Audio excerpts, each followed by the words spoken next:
আমাদের যশোধারার কথা যদি বলতে হয়,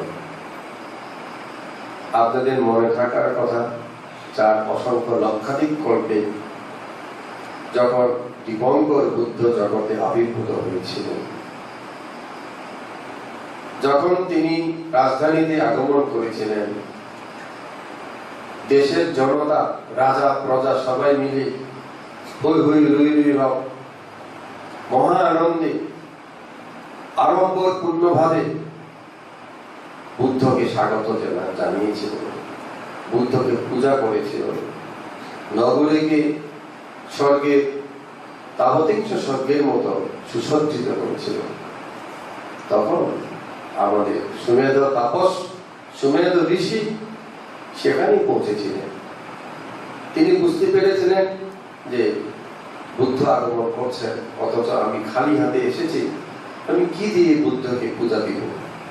তখন তিনি কর্দমুক্ত জায়গায়, যেখানে রাস্তা তৈরি করা হয়েছিল কিন্তু কিছুটা জায়গা ছিল অসমাপ্ত, সেখানেই তিনি শুয়ে পড়ে বুদ্ধকে অপেক্ষা করলেন। বুদ্ধ আসলেন, আমি বুদ্ধকে আমার শরীর উপর দিয়ে চলে যাওয়ার জন্য প্রার্থনা করব। ঠিক সেই সময় ওই জায়গায় উপস্থিত হয়েছিলেন সুমিত্রা অথবা সুমিত্রা নামক এক সুন্দরী ষোড়শী সৃষ্টিকন্যা। তার হাতে ছিল 8টা পদ্মফুল। তিনি সেই সুমেধ তাপসকে, দীপঙ্কর বুদ্ধকে পূজা করার জন্য 5টা পদ্মফুল দান করে দিয়েছিলেন, নিজের 3টা ধরে রেখেছিলেন। এখন একটা প্রশ্ন আসতে পারে, অচেনা অজানা এই লোকটাকে, এই একটা ঋষিকে, একটা ষোড়শী কন্যা যুবতী,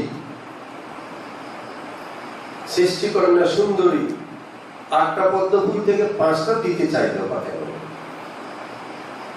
চিনেন না, জানেন না। কারণ হলো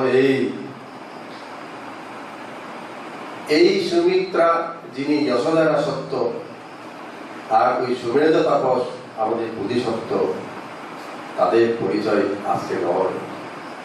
তাদের পরিচয় 16 অসংখ্য কল্প হয়ে গেছে। আমাদের বোধিসত্ত্ব মনে মনে আমি বুদ্ধ হব বলে পারমি পূরণ করেছিলেন 9 অসংখ্য কল্প, এবং মুখে বাচনিক ভাবে বুদ্ধ হব বলে পারমি পূরণ করেছিলেন 7 অসংখ্য কল্প। তাই 16 অসংখ্য কল্প উনি পারমি পূরণ করে আসছিলেন। ঠিক তদ্রুপ ভাবে ওনার স্ত্রী হওয়ার জন্য এই সুমিত্রা অথবা যশোধারা সত্য সেই সময় থেকে পারমি পূরণ করে আসছেন।